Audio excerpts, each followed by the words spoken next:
नमस्कार, माउन्टेन समाचारमा स्वागत छ। म पुष्पा श्री कार्की। नमस्कार, म राजाराम गौतम। सुरुमा अहिलेसम्मकै मुख्य समाचार।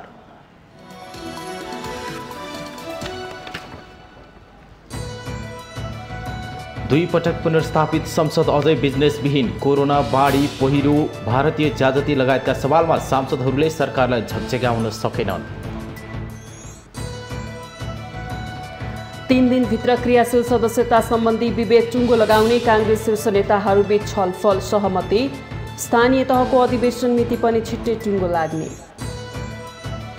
दार्चुला घटनामा भारतले नेपालसँग सार्वजनिक क्षमा माग्नुपर्ने नेकपा माओवादी केन्द्रको टिप्पणी।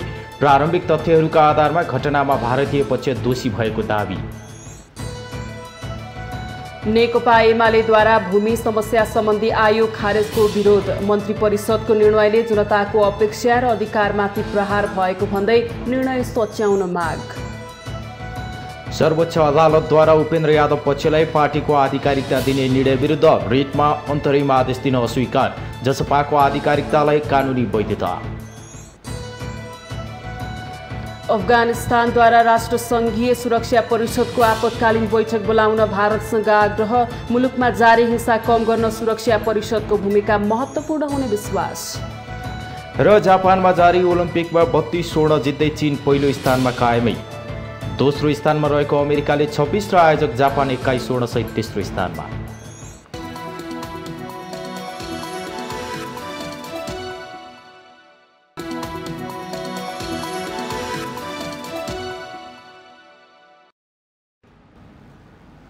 अब समाचार विस्तारमा।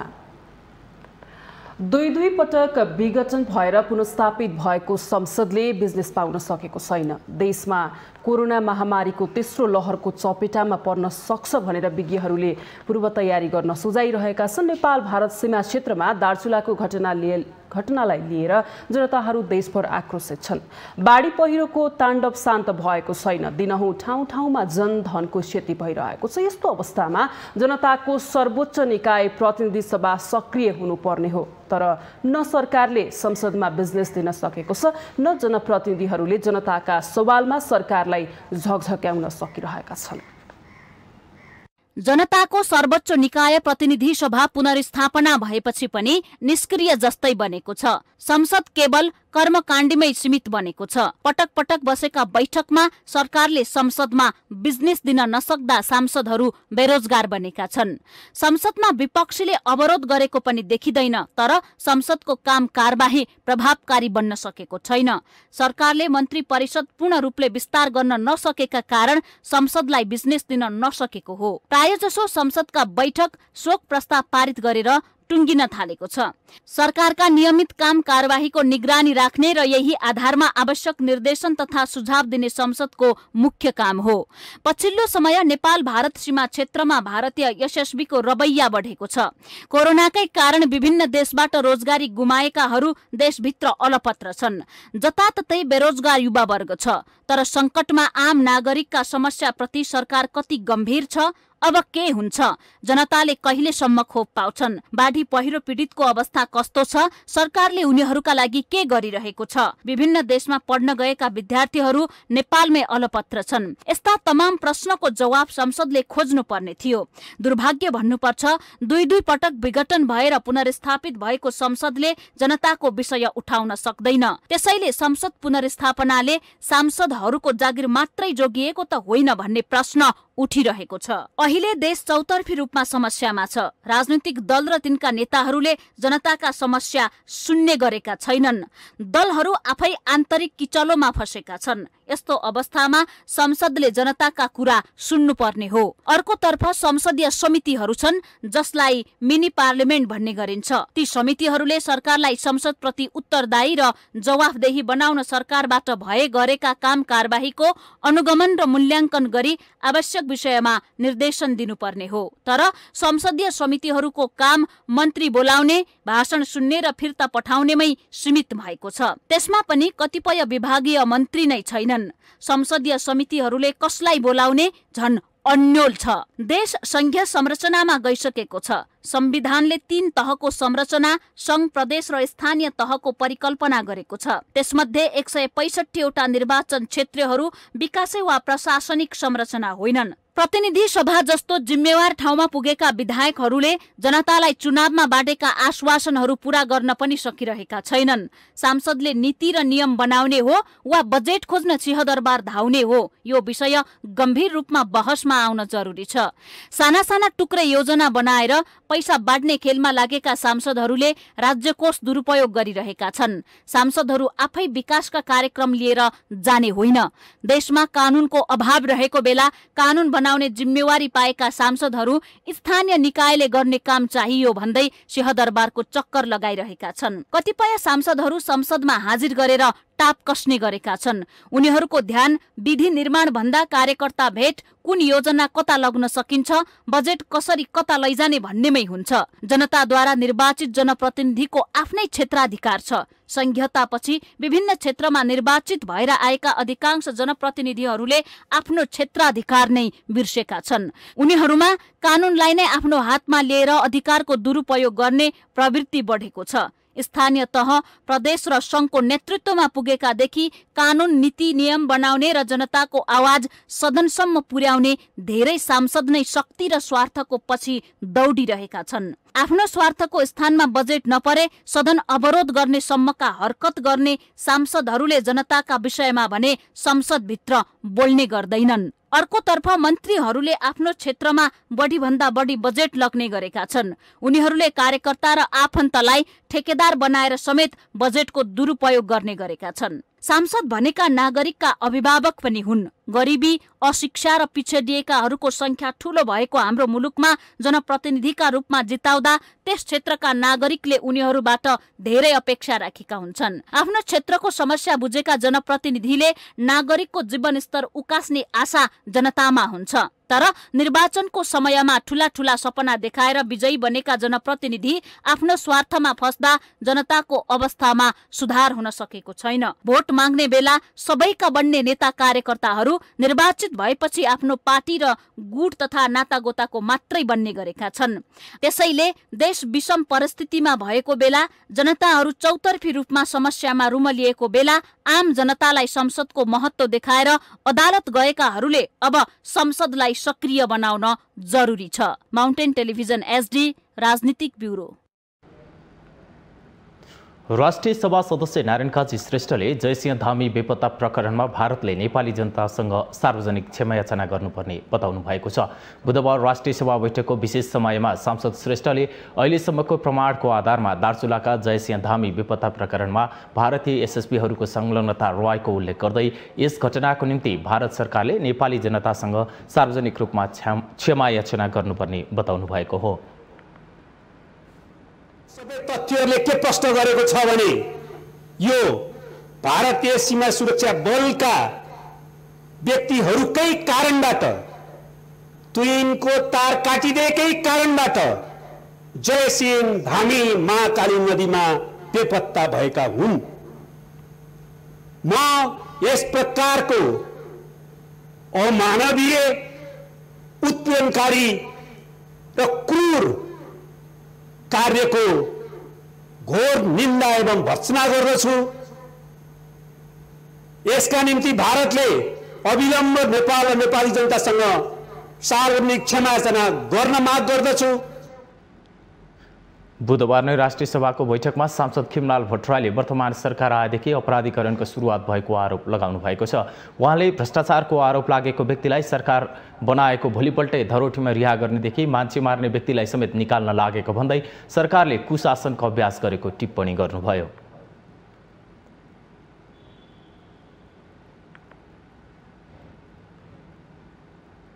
केपी ओली सरकारले कमजोर मुद्दा लगाएका कारणले अपराधी छुटे भनेर पनि भनियो।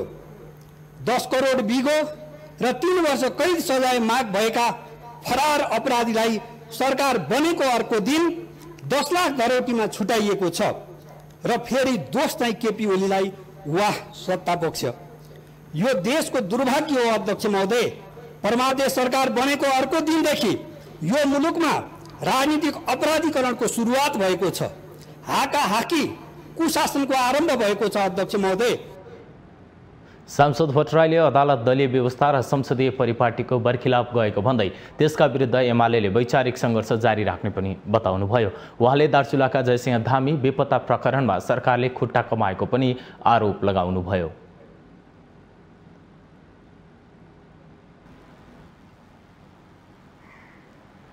नेपाली कांग्रेसका शीर्ष नेताहरूबीच 3 दिनभित्र क्रियाशील सदस्यता सम्बन्धी विवाद टुङ्गो लगाउने सहमति भएको छ। नेपाली कांग्रेसका शीर्ष नेताहरू सभापति शेरबहादुर देउवा, वरिष्ठ नेता रामचन्द्र पौडेल र नेता कृष्णप्रसाद सिटौला बीच बुधबार भएको छलफलमा क्रियाशील सदस्यताका सम्बन्धमा पार्टीमा देखिएको विवाद 3 दिनभित्र समाधान गर्ने गरी छलफललाई निरन्तरता दिने सहमति भएको हो।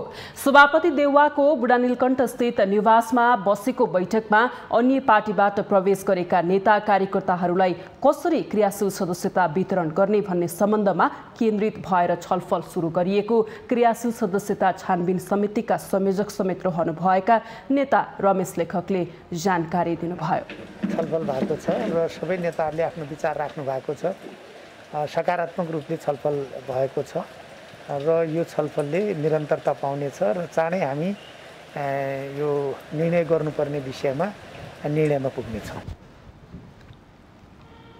सदस्यता छानबिन समिति बैठकमा नेताहरूबीच आसन्न पार्टीको 14औं महाधिवेशनको कार्यतालिका पनि 2 दिनभित्र टुङ्गो लगाउने विषयमा छलफल गरिएको छ। महाधिवेशनको कार्यतालिका अहिले नै प्रभावित भइहाल्यो भन्न नमिल्ने उल्लेख गर्दै नेता लेखकले शीर्ष तहमा यसको टुङ्गो 2 दिनभित्र लगाउने गरी छलफल भइरहेको बताउनुभयो। नेपाली कांग्रेसको आसन्न 14औं महाधिवेशन भदौ 16 देखि 19 गतेसम्म काठमाडौँमा गर्ने तय गरिएको छ। तर स्थानीय तहको अधिवेशनको कार्यतालिका प्रभावित भएकाले महाधिवेशनको मिति पनि सर्ने हो कि भन्ने आशंका गरिएको छ।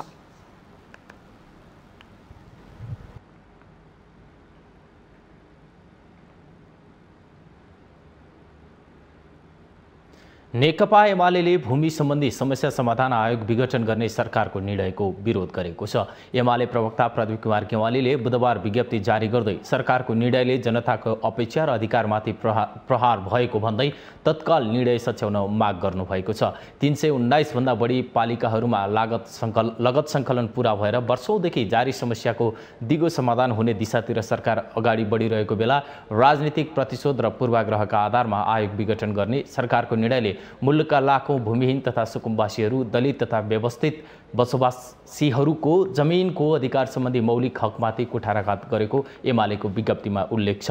वर्तमान सरकार जनताप्रति उत्तरदायी छैन र यसले जनताको हित गर्दैन भन्ने कुरालाई यस निर्णयले पुष्टि गरेको विज्ञप्तिमा जनाइएको छ।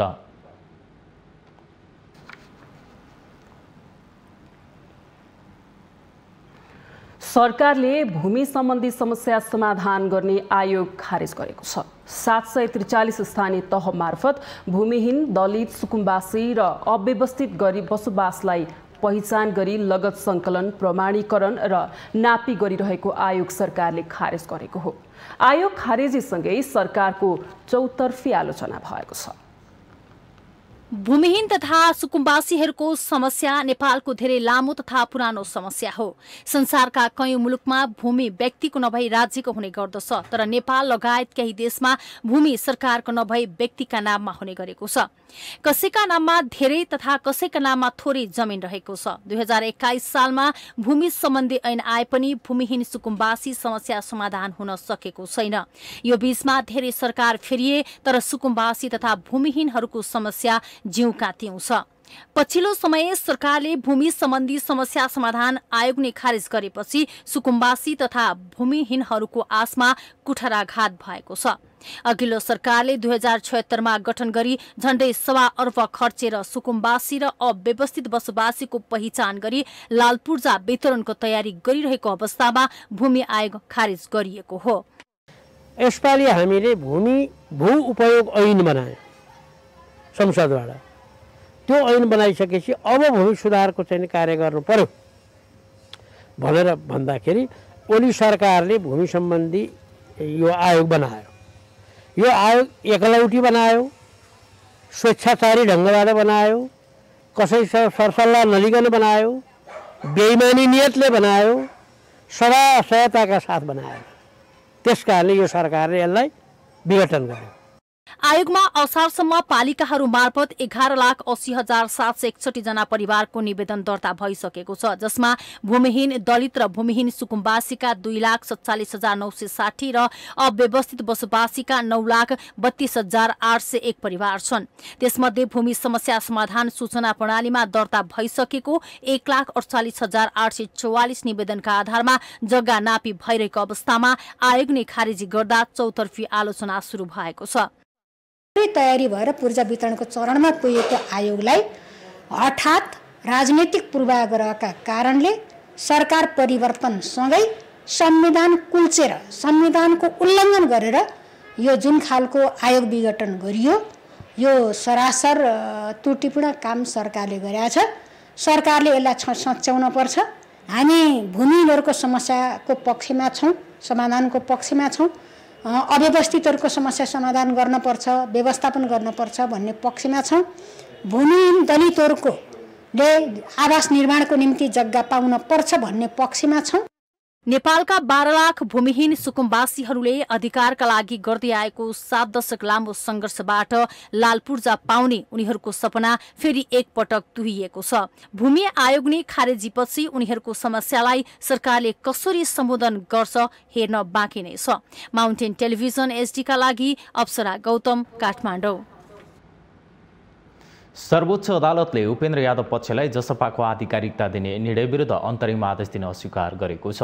सर्वोच्च अदालतका न्यायाधीश प्रकाश मानसिंह राउतको एकल इजलासले बुधबार कारण देखाउ आदेश जारी गर्दै यसअघि दायर भएको त्यही विषयसँग सम्बन्धित रिट निवेदनसँगै राखेर सुनवाई गर्न आदेश दिएको छ। साउन 11 गते यादव पक्षले जसपाको आधिकारिकता पाएपछि महन्त ठाकुरले साउन 15 गते उक्त निर्णय बदरको माग गर्दै सर्वोच्चमा रिट हाल्नु भएको थियो। ठाकुरले दायर गरेको रिटमा सर्वोच्चले अन्तरिम आदेश नदिएपछि उपेन्द्र यादवले जसपाको आधिकारिकता पाएको विषयले कानुनी रूपमा समेत वैधता पाएको छ। निर्वाचन आयोगले राजनीतिक दल सम्बन्धी 2073ले निर्धारण गरेको प्रक्रियालाई अवलम्बन गरी आधिकारिकताको विवाद निरूपण गरेको हुँदा अन्तरिम आदेश जारी गर्नु नपरेको सर्वोच्चको आदेशमा उल्लेख छ। माउन्टेन समाचारमा पालो भएको छ विश्रामको।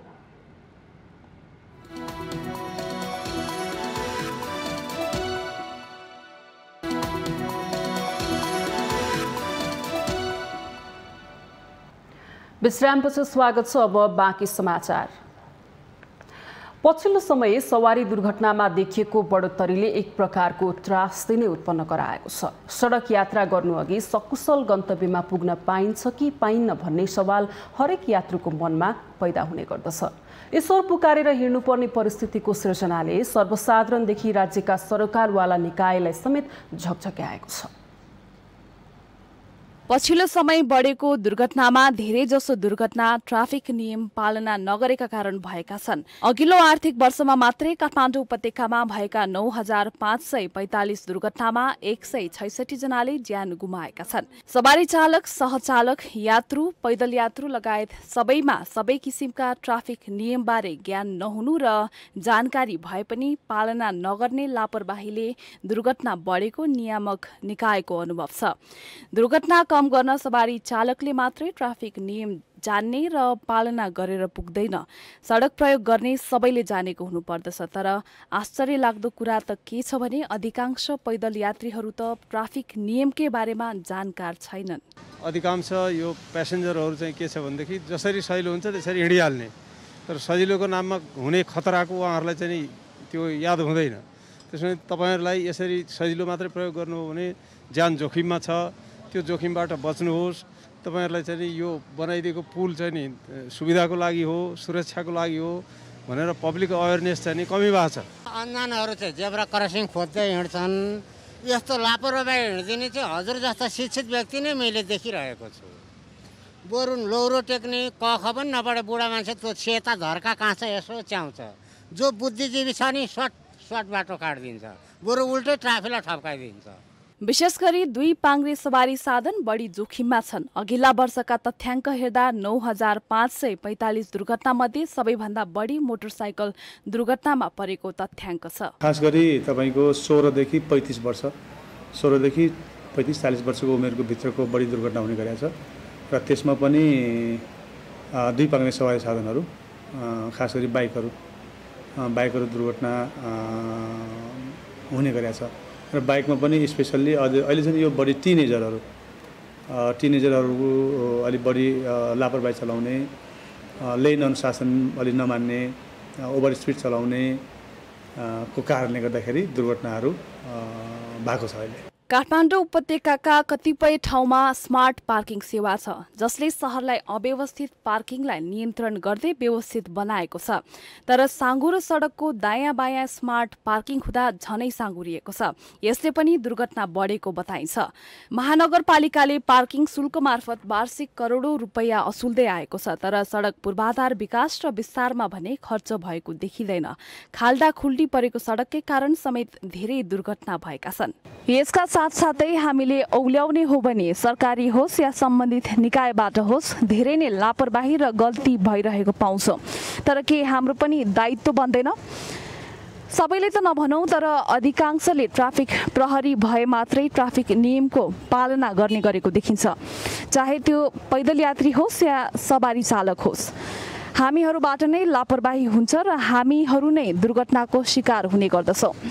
तर त्यस भवितव्य दुर्घटनाले कसलाई फरक पार्छ त? ट्राफिक प्रहरीलाई कि स्वयं आफूलाई? तसर्थ ट्राफिक नियम पालना गरौँ, सुरक्षित यात्रा गरौँ। माउन्टेन टेलिभिजन एसडीका लागि क्यामेरा पर्सन विवेक श्रेष्ठका साथमा सिमरन लुइटेल, काठमाडौँ। पछिल्लो 24 घण्टामा थप 4107 जनामा कोरोना भाइरस कोभिड-19 को संक्रमण पुष्टि भएको छ। बुधबार थपिएसँगै नेपालमा कोरोना संक्रमितको कुल संख्या 7,05,072 पुगेको छ। तीमध्ये 9,957 जनाको मृत्यु भएको छ। 6,61,651 जना संक्रमण मुक्त भएका छन्। मन्त्रालयका अनुसार हाल देशभर सक्रिय संक्रमितको संख्या 33,464 जना रहेका छन्, जसमध्ये 30,270 जना होम आइसोलेसनमा रहेका छन्। 3,194 जना संस्थागत आइसोलेसनमा छन्। कोरोनाका बिरामीमध्ये 714 जना आइसियु र 156 जना भेन्टिलेटरमा उपचाररत छन्। स्वास्थ्य मन्त्रालयका प्रतिनिधिसँग 6 बुँदे सहमति भएपछि बीपी कोइराला स्वास्थ्य विज्ञान प्रतिष्ठान धरानका स्वास्थ्य कर्मीहरू काममा फर्किएका छन्। स्वास्थ्य मन्त्रालयले गठन गरेको स्वास्थ्य सेवा विभागका निर्देशक डाक्टर कृष्ण प्रसाद पौडेलको संयोजकत्वमा भएको वार्तामा 6 बुँदे सहमति भएपछि आन्दोलनरत स्वास्थ्य कर्मीहरू बुधबारबाट काममा फर्किएका हुन्। मन्त्रालयको टोलीसँग प्रधानमन्त्रीलाई बुझाएको कार्यदलको प्रतिवेदन तत्काल कार्यान्वयन गर्ने प्रतिष्ठानका उपकुलपति डाक्टर ज्ञानेन्द्र गिरी, शिक्षाध्यक्ष डाक्टर गुरु खनाल, रजिस्ट्रार डाक्टर मोहन चन्द्र रेग्मी र निर्देशक डाक्टर गौरी शंकर शाहलाई पदीय आचरण विपरीत काम गरेकाले बर्खास्त गर्नका लागि प्रक्रिया अगाडि बढाउने, प्रतिष्ठानमा पदाधिकारी नियुक्ति गर्दा मापदण्ड सहितको कार्यविधि बनाई योग्य व्यक्तिलाई नियुक्ति गर्नुपर्ने सहमति भएको छ।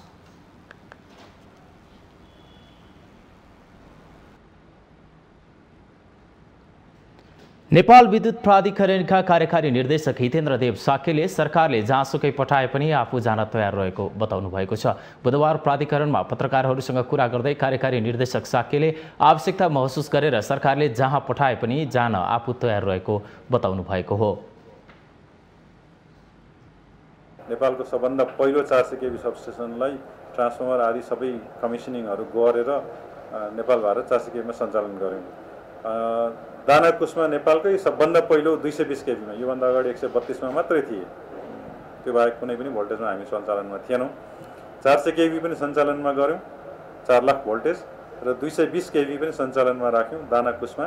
त्यो चाहिँ मलाई अब अरू कुनै जिम्मेवारीहरू दिन सकिन्छ कि भनेर सोध्नु भएको हो। त्यसमा अब मैले चाहिँ मेरो आवश्यकता महसुस गरेर सरकारले जहाँसुकै पठायो भने म तयार छु भनेर। साकेले आफ्नो कार्यकालभर लकडाउन भएको भए पनि विद्युतमा कुनै समस्या नहुने गरी काम गरेको दाबी गर्नुभयो। अस्पतालहरूलाई विद्युत नजाने गरी बन्दोबस्त मिलाएको ढल्केबर 400 केभी सबस्टेसनलाई नेपाल भारत 400 केभीमा सञ्चालनमा ल्याएको, खिम्ती ढल्केबर 220 केभी सञ्चालन गरेको, अप्पर तामाकोसीको कामलाई अगाडि बढाएको, पूर्ण विद्युतीकरण भएका 13 जिल्ला थपेको तथा कर्णाली अञ्चलमा पहिलोपल्ट 7 ग्रिडको विद्युत पुर्याएको उहाँले जानकारी दिनुभयो। माउन्टेन समाचारमा पालो भएको छ विश्रामको।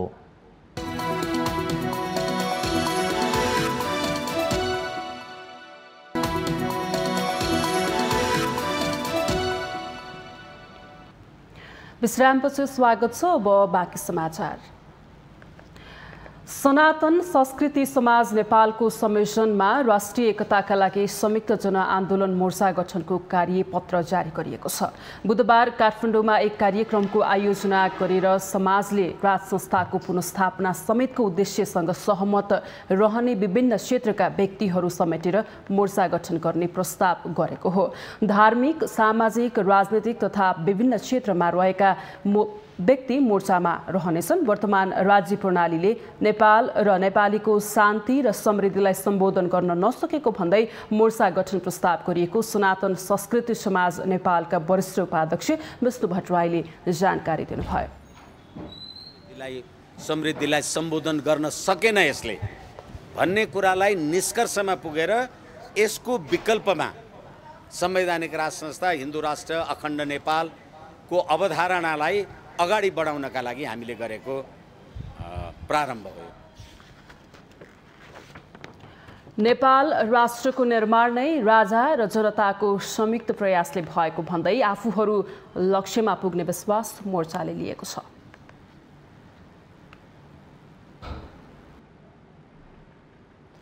स्वदेशी तथा भारतीय मालवाहक सवारी साधनले ओभरलोड ढुवानी गर्दा रूपन्देहीमा सडकको अवस्था जीर्ण भएको भन्दै सरकारवाला संस्थाहरूले चासो देखाएका छन्। ओभरलोड नियन्त्रण गर्न सके सबै व्यवसायका सवारी साधनलाई समेत माल पुग्ने भएकाले यसलाई कडाइका साथ लागू गर्नुपर्ने उनीहरूको माग छ। नेपाल ट्रक यातायात व्यवसायी महासंघ लुम्बिनी प्रदेशले ओभरलोड नियन्त्रणमा विशेष पहल शुरू गर्ने योजना बनाएको छ। लुम्बिनी प्रदेशमा रहेका ट्रक यातायात व्यवसायी संघ संस्था मातहत संस्थाहरूले ओभरलोड नियन्त्रणका लागि कोरोनाका कारण बन्द रहेका धर्मकाँटा सञ्चालन गर्ने निर्णय गरेको छ। रहेका धर्मकाँटाहरू कोभिडका कारणले गर्दा धेरै बन्द रहेका काँटाहरू चाहिँ अब हाम्रा काँटाहरू सुचारू भएका छन् र स्वरोजगार मजदुर साथीहरू, उद्योगपति, व्यवसाय मित्रहरू, उद्योग संस्थाका साथीहरूले पूर्ण रूपमा सहयोग गरेर यो भाडा सम्बन्धी नेपाल सरकारले गरेको भाडा जुन थप भाडा छ 26%, त्यो भाडालाई सम्पूर्णले सहयोग गरिदिनु हुन म अनुरोध पनि गर्छु।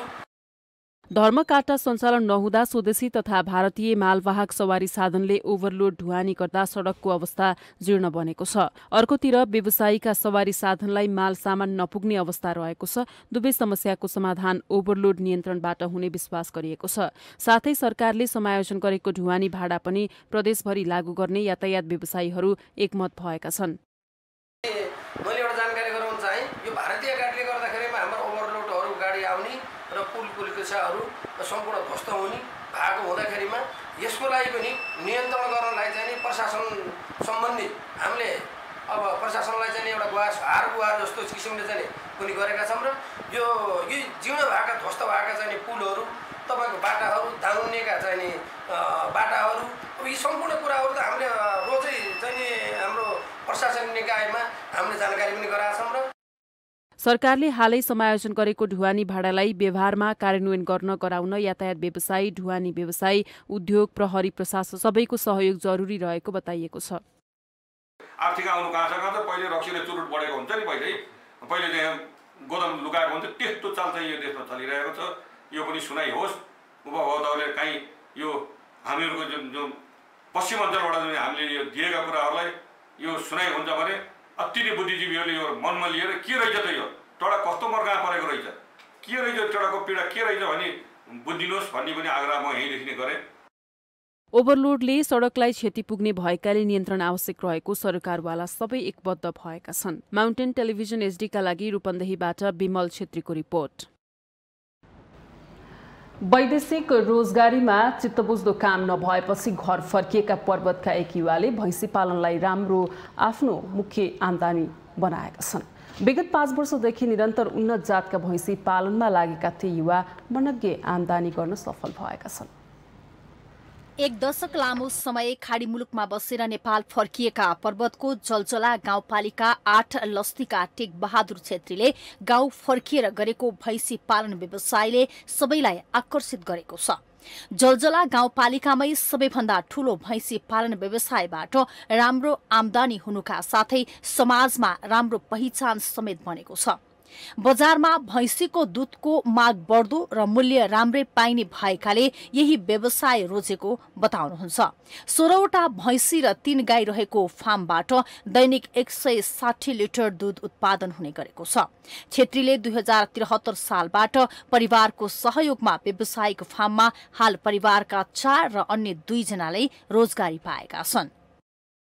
मेरो 160 लिटर हुन्छ उत्पादन 2073 सालदेखि हो।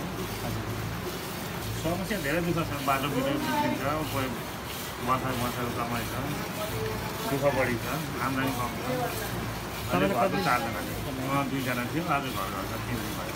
भैँसी 15 16वटा भैँसी 3वटा गाई, पाडापाडी 7वटा। बजारमा भैँसीको दूधको माग बढ्दो र मूल्य राम्रै हुने हुँदा मासिक 2 लाख भन्दा बढी आम्दानी हुँदै आएको छ। फार्ममा रहेका उन्नत जातका भैँसीको मूल्य 1,30,000 देखि 2 लाखसम्मका छन्। गाउँपालिकाभित्र भैँसी पालनलाई प्रोत्साहन गर्न पालिकाले विभिन्न कार्यक्रम सञ्चालन गर्दै आएको छ। अलि ठुला खाले हामीले फर्म गर्ने मान्छेहरूलाई 10वटादेखि माथि पाल्नेहरूलाई पानी तताउने सोलरहरू अनि त्यसपछि काउ म्याटहरू ओछ्याउने खाले त्यो रबरको म्याटहरू त्यस्तो खाले कार्यक्रम ल्याएका छौँ। हामीसँग स्थानीय सरकारसँग सानो झिनो बजेट भएको कारणले हामी ठुलो गर्न सकिएको छैन।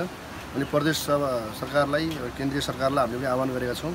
अब विभिन्न खाले अनुदानका च्याप कटरदेखिबाट लिएर हरेक कुराहरू गोठ सुधार कुराहरू हामीले धेरै काम गरेका छौँ कृषि सम्बन्धी। बजारमा भैँसीको दूधको बढी माग आएकाले कृषकलाई गाई भन्दा भैँसी बढी पालेका छन्। हाल बजारमा भैँसीको दूधको मूल्य 100 रुपियाँ रहेको छ। दुग्ध व्यवसायीले भने भैँसीको दूध कृषकबाट 80 रुपियाँदेखि माथि गुणस्तर जाँच गरेर मात्रै खरिद गर्ने गरेका छन्। माउन्टेन टेलिभिजन एसडीका लागि बागलुङ सहकर्मी सुभाष आचार्यको रिपोर्ट।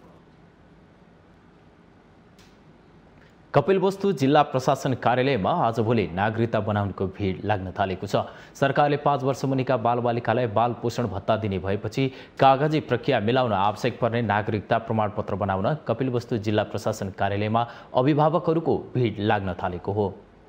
भत्ताका लागि बालबालिकाको आमा बुबा वा संरक्षकको नागरिकता अनिवार्य गरिएपछि कपिलवस्तुमा नागरिकता बनाउनेको संख्या बढेको छ। 5 वर्ष मुनिका सबै बालबालिकालाई प्रति महिना 400 रुपियाँका दरले बाल पोषण भत्ता पाउने सरकारले निर्णय गरेकोले नागरिकता लिनेको संख्या बढेको हो। संख्या बढेपछि प्रशासन कार्यालयले टोकन सिस्टम लागू गरी दिनमा 70 जनाको नागरिकता दिने व्यवस्था गरेको छ। हामी जिल्ला प्रशासन अगाडि नागरिकताको लाइन बसेका छौँ। लाइन बाई लाइन त भएको छ। टोकन दिने चाहिँ कुराहरू चाहिँ भएको छ 9:30 बजेपछि। अब अवश्य पनि 3 दिनुहुन्छ। तर यहीँ एउटा अव्यवस्थित भनेको के छ भने सेनिटाइजर छैन, मास्क छैन, सामाजिक दूरी चाहिँ कायम भएको चाहिँ छैन। नागरिकता लिनेको संख्या बढे पनि आवश्यक कर्मचारीको अभावका कारण टोकन व्यवस्था गर्नु परेको जिल्ला प्रशासन कार्यालय कपिलवस्तुले जनाएको छ। अहिले 3वटा दरबन्दी रहेको प्रशासकीय अधिकृतमा 1 जना मात्र कार्यरत छन् भने 10 नासु पदमा 3 पद खाली र 5 खरिदारमा 2 पद खाली छन्। हामीले टोकन प्रणाली अवलम्बन गरेका छौँ। 1 दिनका लागि 70 जनाको नयाँ नागरिकताको हकमा 1 दिनमा 70 जनाको बन्ने गरी टोकन वितरण गरेका छौँ। 3 जना प्रशासकीय अधिकृतहरूको दरबन्दी रहेकोमा 1 जना मात्रै अहिले हुनुहुन्छ।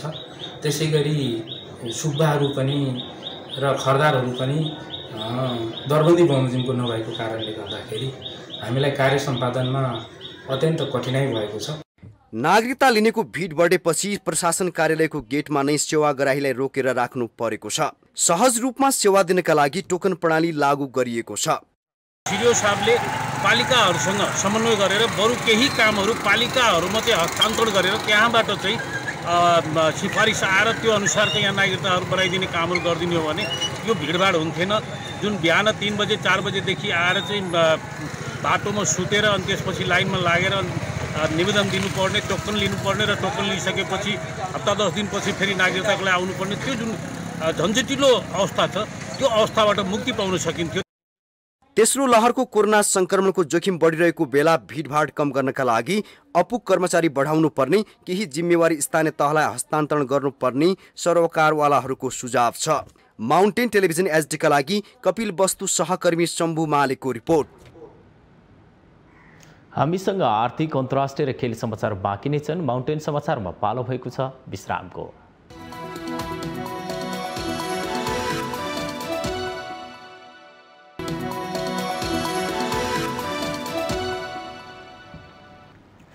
विश्रामपछि पुनः स्वागत छ। अब पालो आर्थिक समाचारको।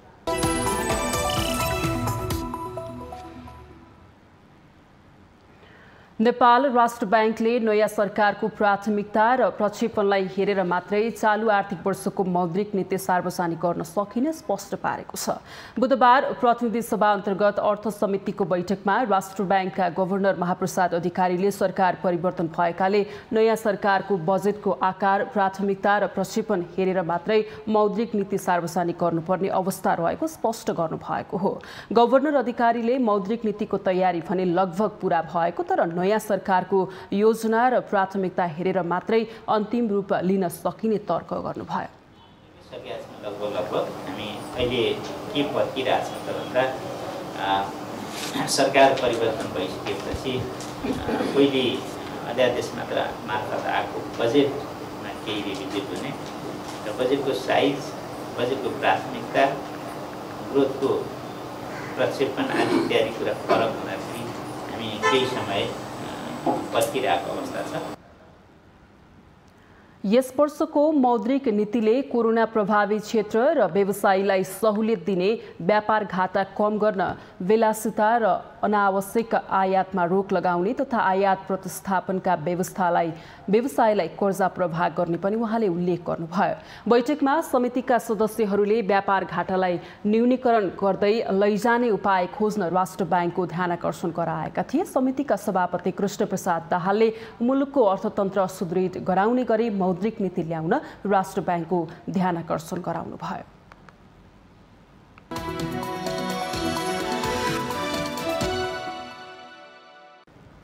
यो सँगै हामी माउन्टेन समाचारको अन्त्यमा आइपुगेका छौँ। जाँदा जाँदै मुख्य समाचार पुनः एकपटक।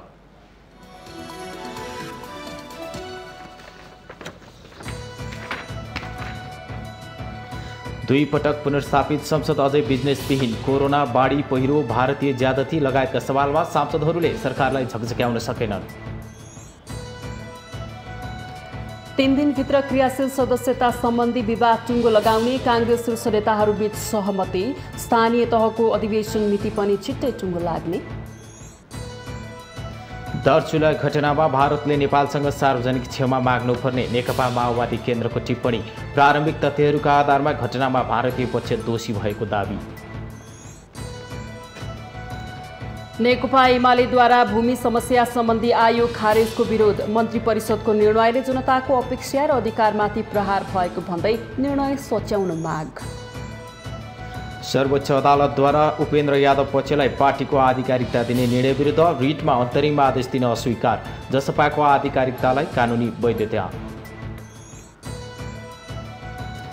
अफगानिस्तानद्वारा राष्ट्रसङ्घीय सुरक्षा परिषदको आपतकालीन बैठक बोलाउन भारतसँग आग्रह, मुलुकमा जारी हिंसा कम गर्न सुरक्षा परिषदको भूमिका महत्त्वपूर्ण हुने विश्वास। र जापानमा जारी ओलम्पिकमा 32 स्वर्ण जित्दै चीन पहिलो स्थानमा कायमै, दोस्रो स्थानमा रहेको अमेरिकाले 26 र आयोजक जापान 21 स्वर्ण सहित तेस्रो स्थानमा।